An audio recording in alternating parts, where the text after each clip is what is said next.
Thank you very much. Good night. It's an oldie but a goodie. You should be so lucky. Thank you so much for coming. It's great to be here. You know, it's crazy when you look at it like that. When you're in it, when you're an artist or a fan or you're talking about music, you're releasing it, you're experiencing it. You're watching it change before you. But when you look at all the change that we've experienced, all we've seen in a 90-second burst like that, you just realize all that has happened to the thing that we love, to music. That cluster, that's the music business this century. But music has always been restless, always searching. And in technology, it's found something that will push it. And while we've been trying to keep up, the most commonly used word that we keep using in the last 10 or 15 years is confusion. And then Dave Grohl said something right here in Austin in 2013 during his incredible keynote speech. You know, he spoke about the musician, and he said the musician comes first. But then he put this into context for new artists toward the end when he said, it's there if you want it. And he was talking about the independence that comes with technology, that if you're a new artist, there's so much more you can achieve off your own back, on your own terms. It's there if you want it. I remember when he said that, and I just felt this sense of relief, because through all the changes, the confusion, the anxiety, this kind of fear of an unwritten future, where are we going? These job losses, the shop closures, the loss of audio quality, all these things that me and my friends and people like us talked about when we compared yesterday to today. Through all of that, here was this guy, one of the greatest living songwriters, a personal hero, and he's standing up on that stage and he's saying, use it. Don't be afraid of technology. Make it work for you. If you look around at South by Southwest this year, it's happening. Musicians and bands, producers, artists, indie labels, they're all here, already connected, and moving with a confidence that I think even 4 years ago would have made Dave Grohl proud. They've been raised in that madness, forged out of that confusion. You know, my friend Toby, who runs Transgressive Records, he's a smart guy. He's been an entrepreneur since he was about 4. And he always says to me, this music business is all I've ever known. Today, what we see are artists and fans all over the world that know that any unwritten future is their future, and it's full of possibility. And technology has handed them music, and they know what to do with it. You know, it reminds me of a well-known scene in a James Bond film where our hero is kind of out of shape, and he's ruddy, and he's lost his way, and he's pretty much ready for grazing. But he gets rolled out for one more mission, and beforehand, he sits down next to a very young Q. Q has been cast as the human embodiment of technology, clearly, and this irks Bond, so he goads him a bit, to which Q responds, I'll hazard I can do more damage on my laptop, sitting in my pajamas before my first cup of Earl Grey than you can do in a year in the field. This modern music business. We're in a record-breaking era. They keep tumbling week after week. Drake, Chance, Adele, The Weeknd. This year alone, in fact, in the last 4 to 6 weeks, we've seen history made by Rag & Bone Man, Future, Ed Sheeran, and Stormzy. For those who aren't familiar, Stormzy is an incredible artist, independent and clear of vision, and he's been using technology, building his fan base, and unleashing his music how and whenever he wants. This month, he finally released his incredible debut album proper. It's called Gang Signs and Prayer. But rather than partnering wholesale, Stormzy cherry-picked partners, radio promotion, PR, distribution, people who are willing to collaborate, not dominate. And together, they took the #1 spot in the UK with record-breaking authority. Stormzy was here. I saw him. He walked these streets in Austin last year, and he left, safe in the knowledge that he knew what he was doing. It's a real honor to be here up on the stage. You know, I watch every keynote that occurs, and it feels like a really major stop in the journey of my life, which has actually been very simple. I've always just wanted to get as close to music as I possibly can, which kind of makes sense because where it all started for me, I couldn't have been further away. Auckland, New Zealand is 11,000 miles and a 26-hour non-stop flight from London. The way my mum tells it, I was a music fan at birth, but then we all are. Babies love music.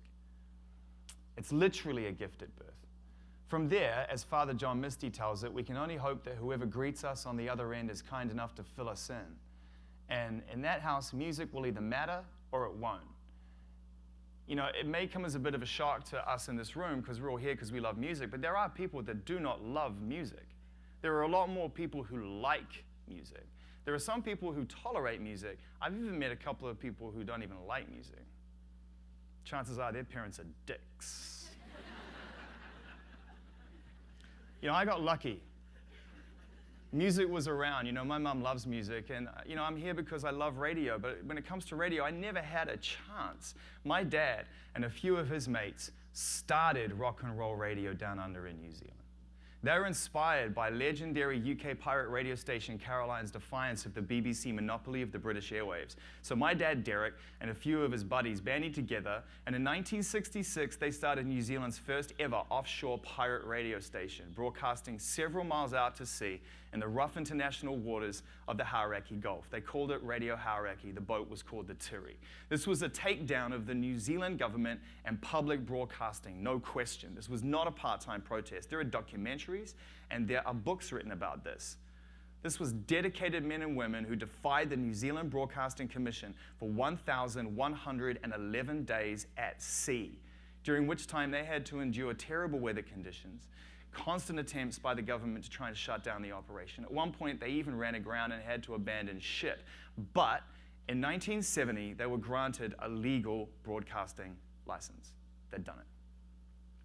But this was a triumph that was marred on their final voyage into shore, when station announcer and godfather to my brother Jason, Rick Grant, was lost overboard. In my family, radio was legend. It was in the blood. Music was in my home, so I waited for my first love. And in amongst all the music that echoed throughout our home, along came a record called Damn the Torpedoes. This is my first love. It became the soundtrack to my parents' divorce and a motto for my mum's recovery.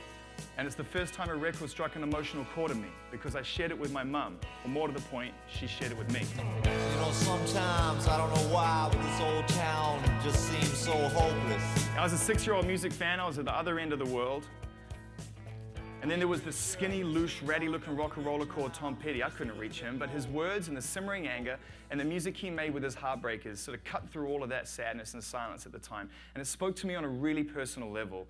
So this is the power of music, where the road that begins with the softest lilting lullaby sung to us as babies can ultimately lead to, if you stay its course.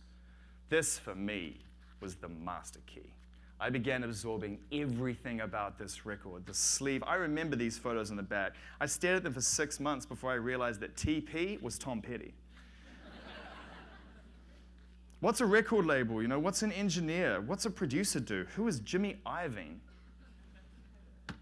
I discovered music magazines and record stores. I begged my mom to take me anywhere I could get guidance, stories, background, anything that could get me closer from this relationship. But the reality was, I was in New Zealand, at the bottom of the world, 26 hours away.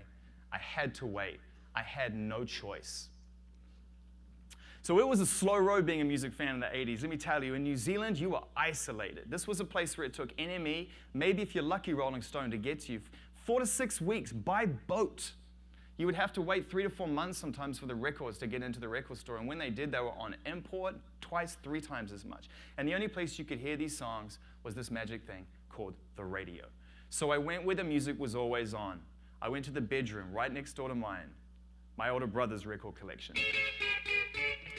The elder sibling, man, this is the great grassroots recommender. His name's Jason. He did a great job of raising me. The Cure, Split Enz, Bowie, Echo and the Bunnymen, New Order, and the Smiths. Suddenly, we were all wearing Doc Martens and 501s, NHS glasses. We went looking for culture, and music was designing us. I rented and raided his record collection, searching for who I was, but it was all in my brother's image. So I was looking for something that represented me, and I found it one day on an after-school kids program. They did a report about this new music that was sweeping America. It was called rap, and I knew straight away, this was mine. Now, this is Auckland in 1984, and rap isn't even a genre in New Zealand yet. I'd go down to the record store, which was terrifying anyway, because anyone who remembers what your local record store was like, the people behind the counter, the guys and the girls, were the coolest people you know. And you were 100% a fucking grommet. End of story. So I would roll up to the counter, I'd be like, hey, have you got any rap records? And they'd just look me up and down like, bro, what are you doing? And they'd point me over to Blues and Soul, and I'd rifle through Al DeBarge and Earth, Wind & Fire and Alexander O'Neill, and every now and then I'd get like a Houdini record, or a Grandmaster Flash record, or a Street Sounds compilation. But I would buy it, and I would consume it, and I would live with it, and I would love it. I'd buy every single one of them. Pretty soon I had 5, then I had 10, then I had a collection of 15 albums. I remember the day that I found this record, and I pulled it out, and it looked like it had been hand-painted in green and black in the store out the back, and they'd literally just gone and put it in there. I was like, what is this? Is this a bootleg? And I looked at, yeah, you know me, bro. And I looked at it, and I knew straight away I had to buy it. Schoolie D, Saturday night, and I put the needle on the record, and what came out was the most disgusting, nasty, filth thing, turn that up, I'd ever heard in my life. Oh my God, what is that? So loud, so out of balance. The mix was a total mess, and I loved it. And then this drop happened. And I walked different, and I talked different, and everything changed. I had physically changed, like my DNA had gone, and I was different. Like nothing was the same. Like, I will not do those dishes, Mom.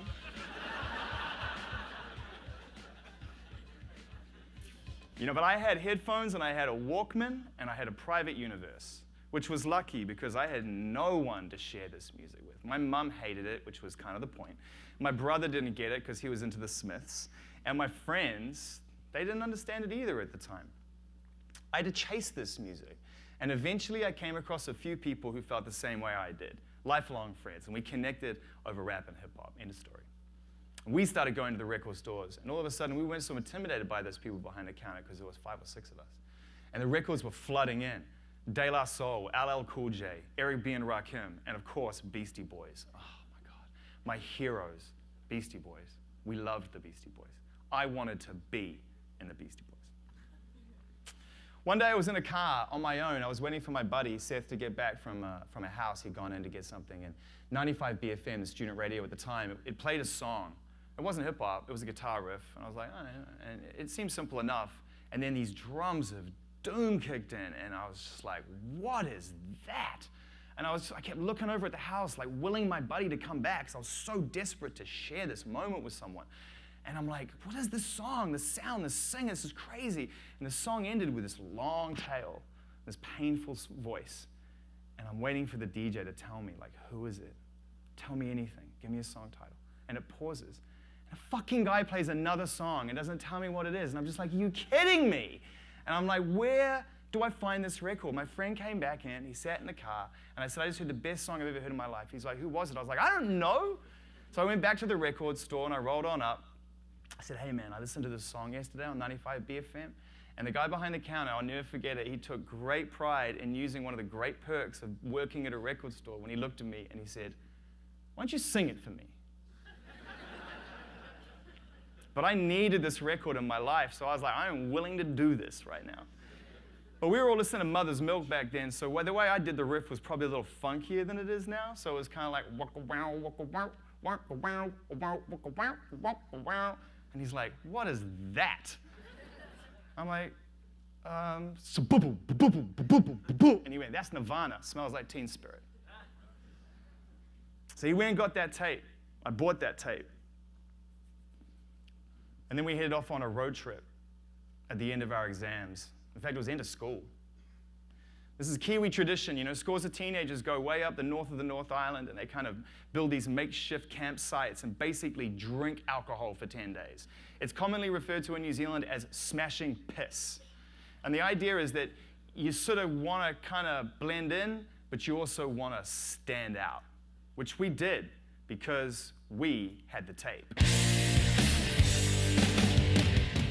You know, this is kind of where it gets embarrassing. I don't know if John Silver made it here today, but he's a good friend of mine, and he managed Nirvana, and this is where it gets a bit awkward, because we pirated the shit out of that tape. We blasted it, and we probably got 15, 20 copies of that away. around the campsite, man. People were coming to us with like existing albums with tape over them. Use Your Illusion had a rough summer that year, let me tell you. Everywhere you went in half a kilometer radius, that was it. You could hear Nirvana, Never Mind playing. But within a month, of course, the album was #1 all over the world. But to witness that firsthand was special. That feeling like we started something, even small like that. Sharing music within a community, it stayed with me. And I liked that feeling of turning people onto music. I got lucky. My first job doing that full time came soon after at a music channel called Max TV. I got in front of camera and it was cool. You know, I can do this. But what I really connected with was the conversation. For the first time as a music fan, I got close to the artist. Interviews were instantly enjoyable for me. And I'm not sure if they were for anybody else, but they certainly were for me. You know, the first bit of advice I ever got when I started doing interviews was, artists hate doing them. They would rather be anywhere than sitting opposite you answering questions. Especially in New Zealand, because back then there was no revenue touring down under. So if you're going to go to New Zealand, it's literally a sightseeing appendage to an Asia-Australia run.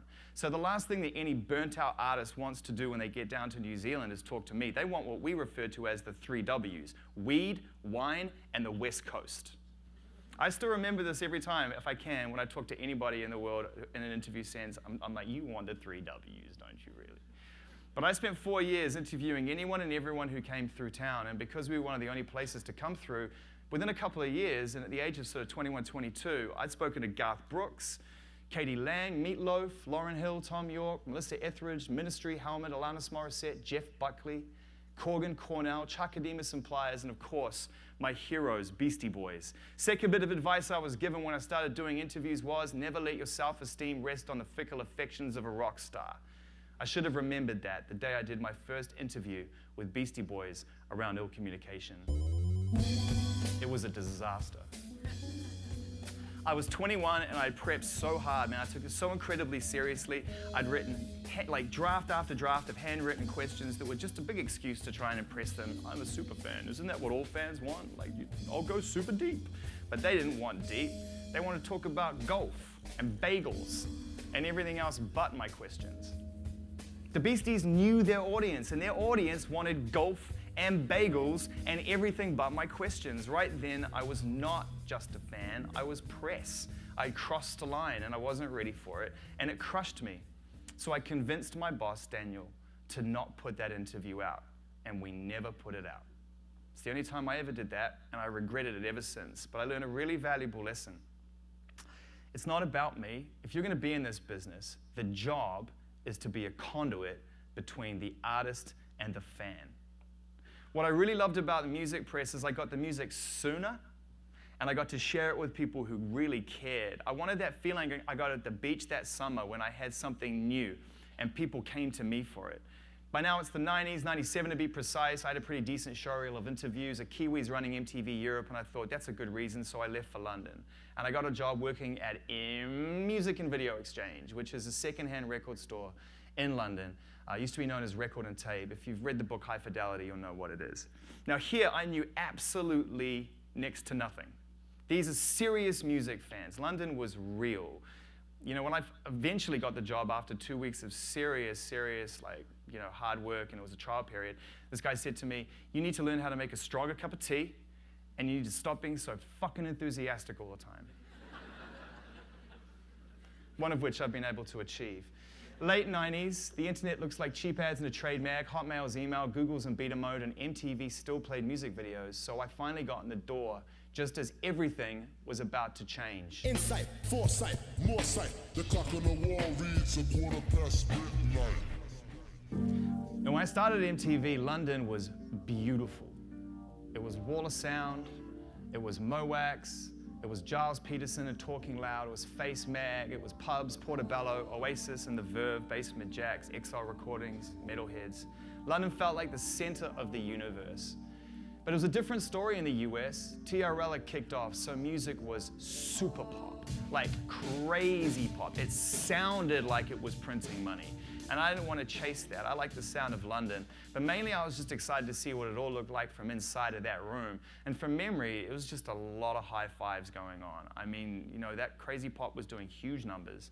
I mean, there was like more than 2 million copies sold of that NSYNC record at the beginning of the millennium in 1 week in the US. And everyone's just kind of looking at each other, and I remember people thinking, this isn't going to end. Isn't that always the case? The first time I saw Napster, I thought it was really ugly. It looked illegal, and I didn't even know what I was clicking on half the time. But okay, this is the opposite of what music had become. No more shiny plastic, expensive albums, no more waiting, no more gatekeepers or politics. But when I looked at it, there was no more love, no more layers of thought. So I could see, yes, this was music made modern, but to me, old enough to have had one of these in my hands, it looked like art sent back to the Stone Age. We all know what happened next. The headline became, music is now free, industry panic, crazy debate, all kinds of conflicting opinion, and I'd barely made it through the door at MTV. By now, I'd also gotten a job, my first job in radio at London's XFM, and the world of music quickly split into two camps. It became punk versus rock, rich versus poor, young versus old, Lars versus everyone. But what it looked like at its worst was fans versus artists. It was shit. Everyone was fighting. And I'm standing there with 1 foot in each room, and I don't know what to do. I needed the music to come through the industry to keep my job. That's how radio worked. But as a music fan, didn't we all want to be able to get music whenever we wanted? Someone had invented a way around that isolation I'd felt as a kid. Now there was a choice, and it was confusing. Jimmy Iovine tells a great story of that time. He was watching this all change as head of Interscope, and ever the visionary and music fan, Jimmy went to Silicon Valley to see someone high up at Intel, and he wanted to see if they could work together, bring the record business and the artists into this changing world of technology to combine forces. So Jimmy sat opposite him and pitched him using this amazing confidence and persuasion that he has, and he was sure that business could be done together. As he finished from the other side of the table, this guy at Intel said, "Jimmy, that's a great story, but maybe not every business is built to last forever."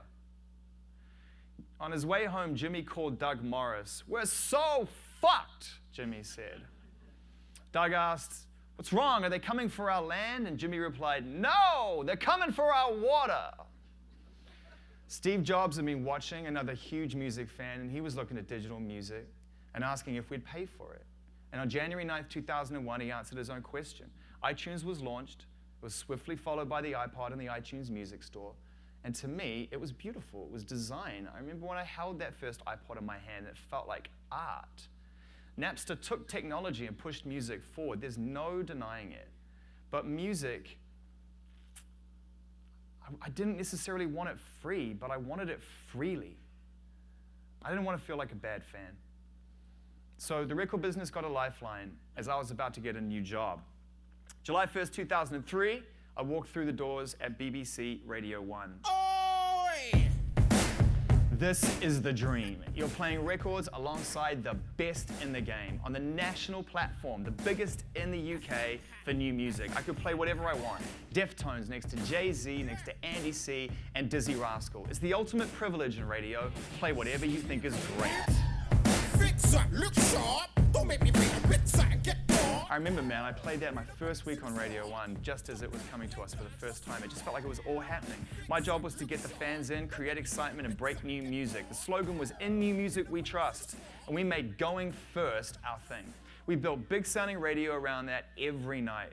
We wanted to make new music an event, and it came through the door. Arctic Monkeys, Dance Floor, The Killers, Brightside, Niles Barkley, Crazy, Adele, Hometown, Jamie T, Royal Blood, Bring Me the Horizon, Queens of the Stone Age, Pendulum. These were hot summers and long winters filled with new music, and radio was where it was at. At Radio 1, Triple J, in fact, any good radio station worldwide, DJs are a gateway for success for any aspiring artist. So you get sent a lot of music. And back then, that consisted of demos from unsigned artists. Dozens, sometimes you get hundreds a week.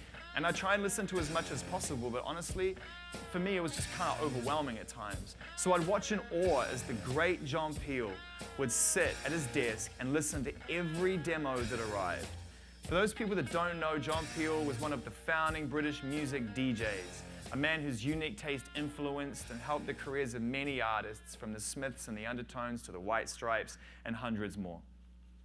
In 2004, while on holiday in Peru, John passed away. And when he died, it was almost like that tradition of sending those demos did too. Those weekly sacks of tapes and CDs slowly stopped arriving, and instead we started receiving links to this website called MySpace. Now, in recent times, MySpace has gotten the kind of the also-ran badge in the technology race, second only to maybe Ask Jeeves. But let me tell you that MySpace was where it was at. That is where the fans took control. You could build profile pages for your favorite bands here, and then the artists started joining. And if you didn't have a deal or radio play, MySpace was somewhere you could develop an audience. And we at Radio started really watching and really listening. And we started searching for new music here, and a lot of it was rubbish. But every now and then, something would grab you, and you could see what people were saying. Sharing music had built a new kind of community where there was no distance between artist and fan anymore. There was direct connection, and this was global, not local, like radio. The hard world of technology had shown a softer human side. This was where the conversation lived. But more than that, it felt like distribution had shifted into the hands of the artist. Now, this was a choice. This is where we'd planned to put another montage, Music Biz, 04 to 08, but Apple have kind of like a one montage per speech policy, so unfortunately we had to like parlay on that. I'm kidding, by the way. We have as many montages as we want.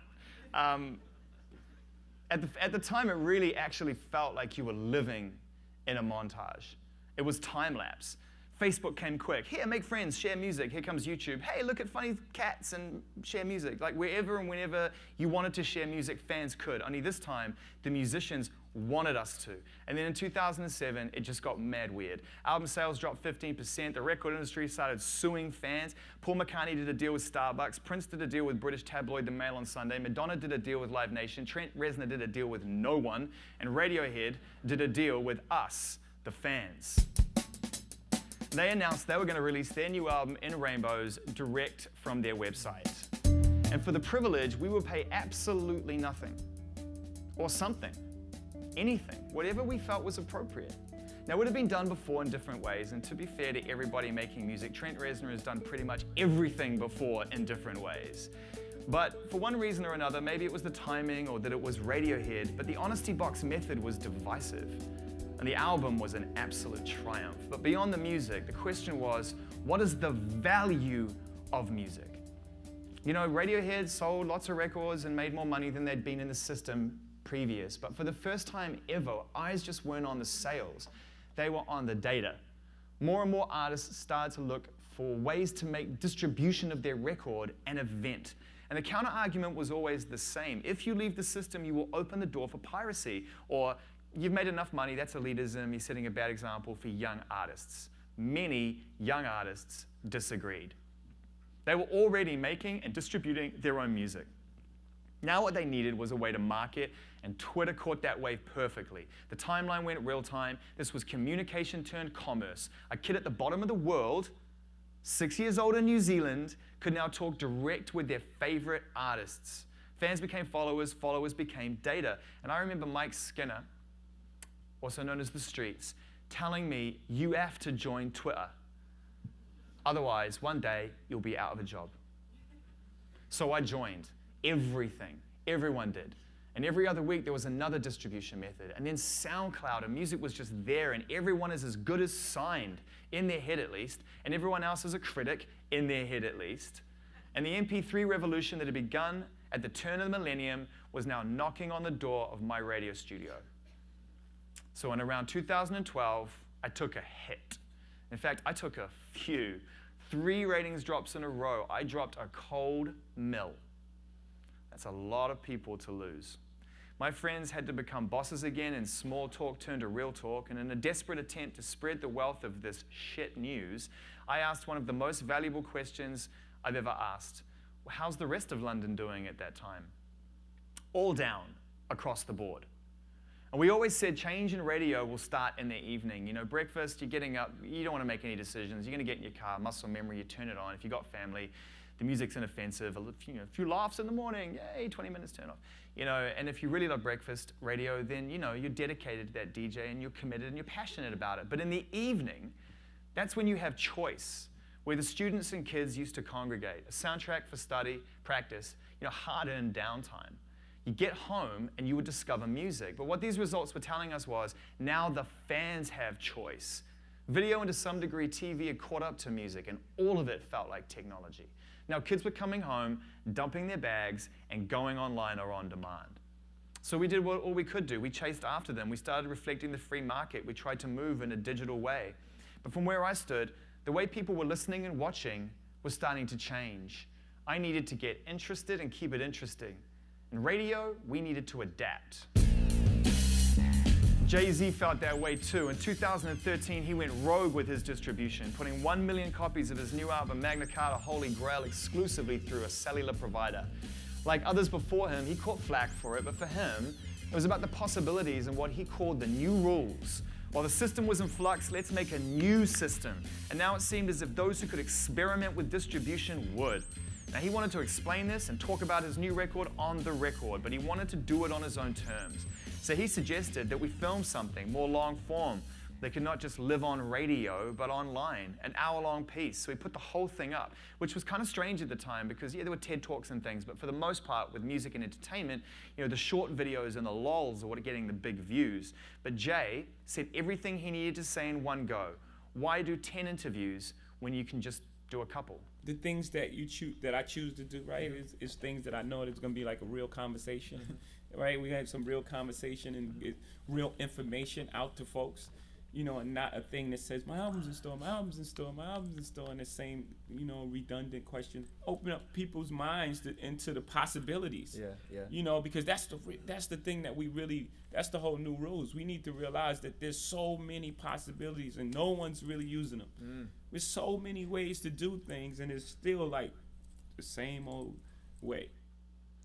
It really got me thinking. You know, Jay-Z that day, he banked on his own message, on his own music, and the attention span of his audience, and it worked. Promo had changed shape for me because the interview, which was pretty heavy going, went everywhere. So now alongside recording, platform, distribution, and marketing, artists were experimenting with promotion, how and when to speak. Once again, technology was pushing music and giving artists choice.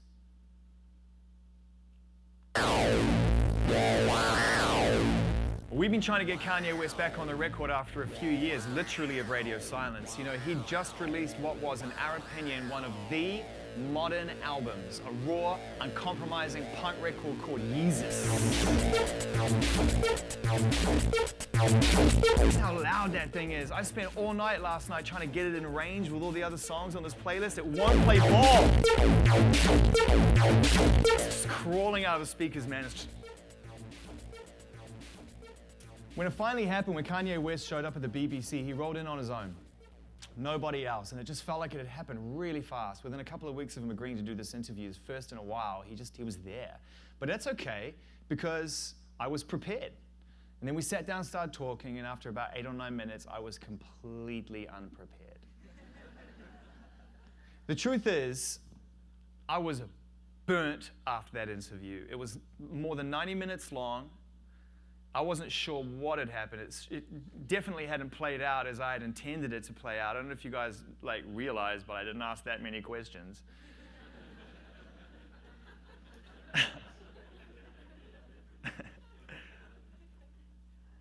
This time though, I remembered that valuable lesson from that Beasties interview back in '94. You are a conduit for the artist and the fan. Get out of the way. I didn't listen to the interview go out, but I watched as the timeline exploded. Kanye took that platform and he said what he wanted to say. He got attention where he wanted it, which was everywhere. This is Kanye's genius, in my opinion. His transparency and his willingness to allow us behind the curtain and into his world. As crazy as that may seem to some, it's like a new album. And every rant, social message, idea, half-finished record he'll change later. That's like a new hit. And of course, every album is just consistently remarkable, but he's absolutely fearless when it comes to his vision. You don't want to meet me? You won't hear my ideas? I will let the world know. I will make so much noise you cannot avoid me. What I witnessed that evening was high-intensity relevance. In that one moment, Kanye broke through the fourth wall and spoke direct to his fans, direct to business. This was real talk. It went social, viral, Kimmel. All of a sudden, radio audience figures and ratings didn't seem so important to me. I'd seen a different kind of measuring stick, noise. When I got offered a chance to come and work with Apple on their new streaming service, I knew what this could mean.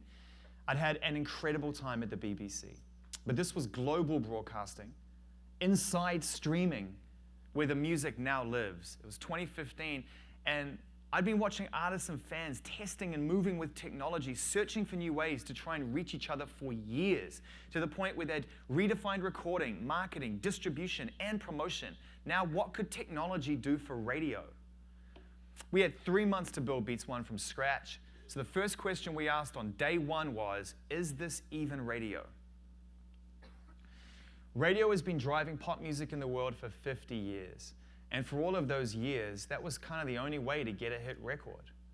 I'm not sure that's still the case. Listenership like that is changing, and in some cases going. The Norwegians are turning off their FM signal. Where does new music fit on most commercial and terrestrial radio these days? With few exceptions, mainstream music radio has not been a driving force for change for some time.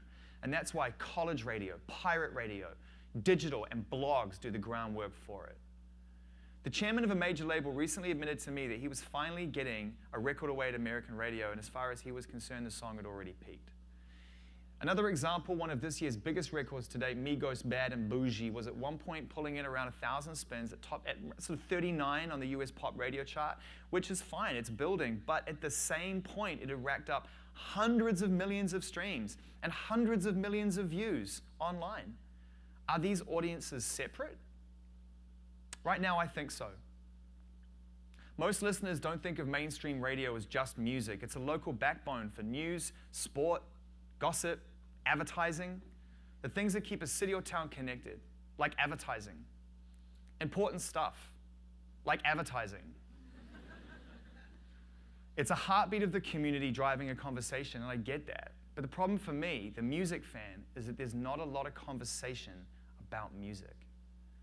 Whereas before, the artist and the fan, we had no choice but to meet somewhere on the radio dial. But now, if music is a passion, you have choice. Streaming. Streaming is a model built in the image of all that's changed over the years. On-demand, instant access, global distribution, fast as the artist wants it to be. Where it differs is, I think, it's a model that brings the artist and the fan and the business together. It's a place where the best results will occur when we all listen and learn from each other. As well as the more established, new artists can start to stand out in playlist culture. Fans drive their success through streams, and more the business reacts.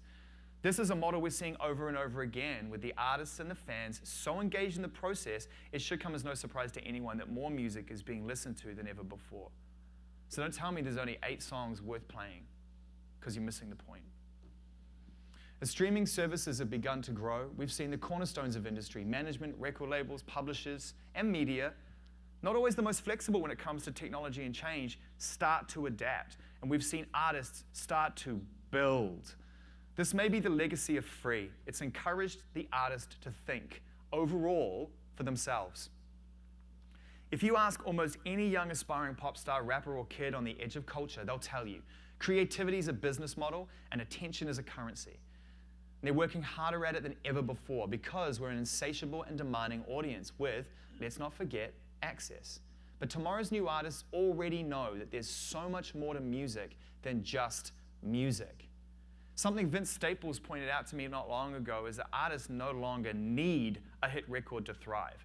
With so much music being made and distributed now, and without terrestrial radio's slipstream, the emphasis is on great ideas that build alongside great music to create an overall experience that we love. We don't just love the music, we love the artist, and many are achieving things that they've never achieved before. You don't want zero problems, big fella. Chance the Rapper is a beacon. He's laid it all out for the world to hear when he dropped this record last year, No Problem.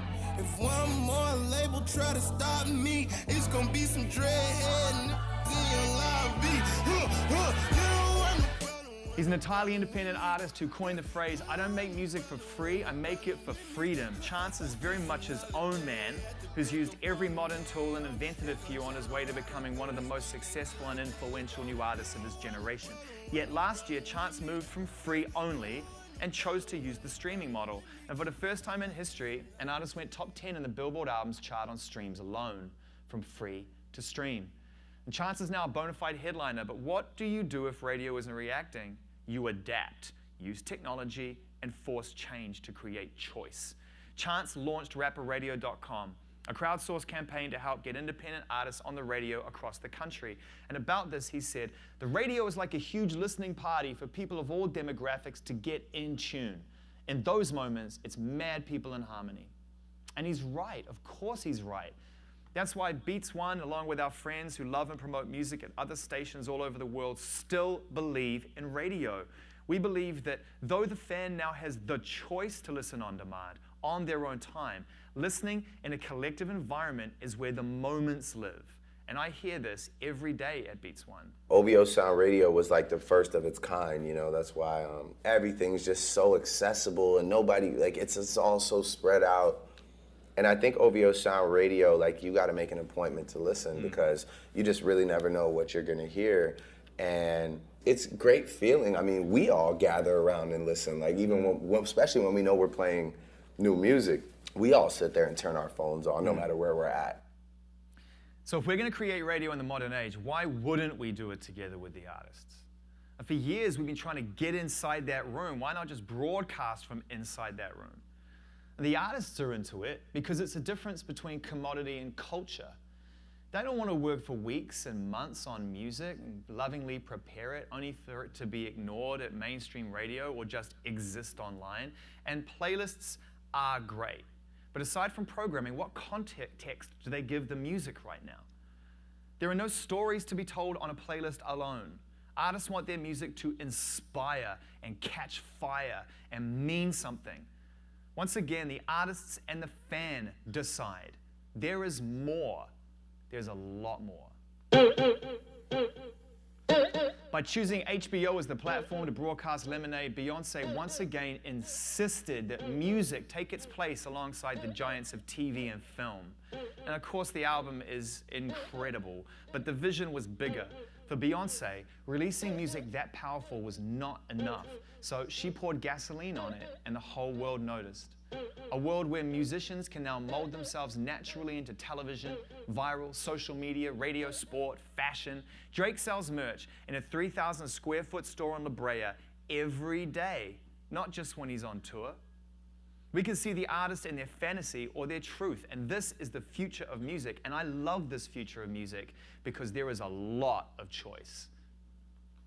We get Action Bronson Records. I also get to see him on Fuck That's Delicious, which is hilarious, by the way. We can see Major Lazer in a cartoon, watch Tyler, the Creator's own Golf Media app. We can go to Chance the Rapper's magnificent coloring book event, listen to Mike D interview innovative chef Roy Choi, watch Ryan Adams turn his Pac-Sam recording studio into Wayne's World on his Beats One show.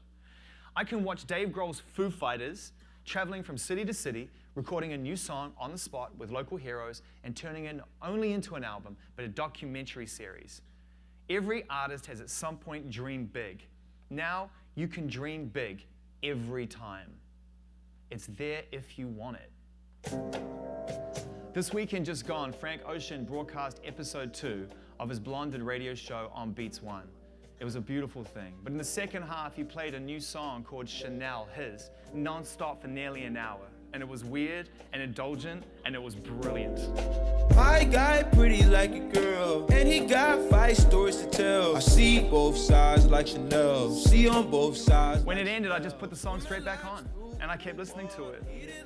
Could we have done that using traditional models, using old expectations of what artists should do for us? No. Take a look at all this creativity. You know, we need to reflect it.